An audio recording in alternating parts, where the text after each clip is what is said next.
ஜெபம். கர்த்தருக்கு ஸ்தோத்திரம்.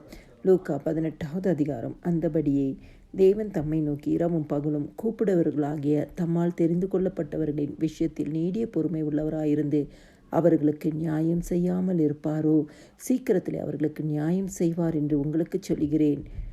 எங்களை நேசிக்கிற நல்ல இயேசுவே, இந்த வார்த்தைகளுக்காக ஆண்டவரே உமக்கு நாங்கள் நன்றி செலுத்துகிறோம். நீர் செய்த நன்மை, கிருபை, இரக்கம், தயவு, ஆசீர்வாதம், காருண்யம், உம்முடைய சமூகம், உம்முடைய பிரசன்னம், உம்முடைய இரக்கம், ஆண்டவரே உம்முடைய தயவுக்காய் உமக்கு நாங்கள் நன்றி செலுத்துகிறோம். அப்பா, இந்த நாளிலும் நாங்கள் அறிந்தும் அறியாமலும் செய்த சகல பாவங்களை இன்னும் ஒரு விஷயம் ரத்தத்தினால கழுவி பரிசுத்தப்படுத்துங்க. அதிகாலை எழும்பிமை பாடி மகிமைப்படுத்தி உம்முடைய வேத வசனத்தை தியானிக்க எங்களுக்கு கிருபை கொடுங்க. காலைதோறும் உம்முடைய கிருபைகள் புதியவைகளாக இருக்கிறதே.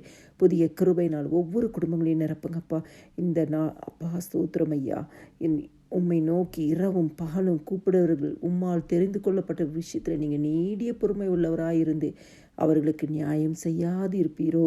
இந்த நாளிலும் ஆண்டவரே உம்முடைய சமூகத்தில் ஒவ்வொரு நாளும் கெஞ்சி பிரார்த்தித்து ஜெபித்து கொண்டு இருக்கிறவர்கள் விஷயத்தில் நெடுங்காலமாய் ஆண்டவரே இந்த ஜெபத்துக்கு பதில் வரலன்னு காத்திருக்கிறவர்கள், எத்தனையோ காரியங்களை தேவ சமூகத்தில் விண்ணப்பம் பண்ணி கொண்டு இருக்கிறவர்கள், ஆண்டவரே ஒவ்வொருத்தருக்கும் கர்த்தர் நியாயம் செய்யாமல் இருப்பீரோ?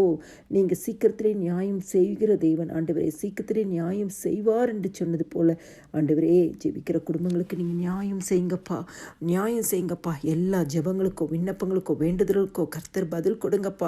இந்த புதிய வருஷத்திற்குள்ளாய் கால் வைக்க போகிற ஒவ்வொரு குடும்பத்தையும் ஆண்டவரே நீங்கள் ஆசீர்வதிங்கப்பா. ஜெபத்துக்கு பதில் கொடுங்கப்பா. சந்தோஷத்தோடு புதிய வருஷத்துக்குள் பிரவேசிக்க கிருபை கொடுங்கப்பா. உம்முடைய கிருபை பெருசு என்பதை உணர்ந்து கொள்ள உதவி செய்யுங்க ஏசப்பா.